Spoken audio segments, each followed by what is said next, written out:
नमस्कार. मी गडमुडशिंगी सरपंच. जे काय आज बाबा 20 गावं हद्दवाढ विरोधात बंद ठेवलेला आलेला आहे, त्याला प्रतिसाद चांगल्या प्रकारे प्रत्येक 20 गावातून मिळालेला आहे. गेले 6 महिने झालं मला 20 गावांची मला वाटते फसवणूक होत चाललेली आहे. मला वाटते सरकारने एवढा हट्ट का करावा की हद्दवाढीसाठी हद्दवाढ करायची आहे तर अगोदर कोल्हापूर शहराचा विकास केला पाहिजे. जे प्राधिकरण तुम्ही स्थापित केलेलं आहे त्यांना तुम्ही भरपूर प्रमाणात निधी द्या, ते सक्षम करा, आमचं गाव आणि चांगल्या प्रकारे होईल. तर हा हट्ट जो धरलेला आहे तो हट्ट मला वाटतं त्यांनी बाजूला ठेवला पाहिजे. आणि जो काय 20 गावामधले जे काही नागरिक आहेत त्या नागरिकांना विश्वासात घेतलं पाहिजे.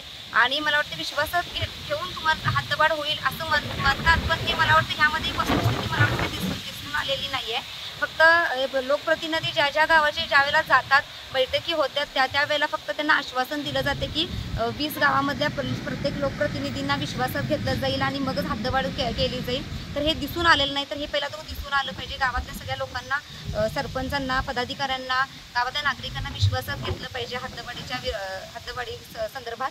तर हे असं न करता तुम्ही शहराचा विकास अगोदर ताकदीने करावा आणि हा हट्ट आहे तो म्हणजे त्यांनी थांबवला पाहिजे. तर हा गेले 6 महिने झालं मला वाटतं हा हद्दवाढीबद्दल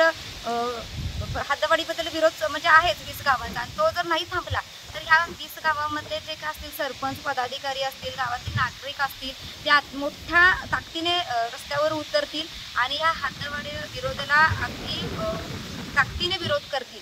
असं नाही की तुम्ही 20 गावांना हलक्यात घेऊ नका. माझं मत आहे की तुम्ही म्हणशील की बाबा हे काय करू शकणार, पण ही ज्यावेळेला एकठावतील गावं त्यावेळेला ह्याचा पडसाद फार वाईट प्रमाणात उमटत जाईल. त्यामुळे जर हद्दवाढ करायची असेल तर 20 गावातील सर्व नागरिकांना, सरपंचांना, पदाधिकाऱ्यांना, सर्व नागरिकांना तुम्ही विश्वासात घ्या.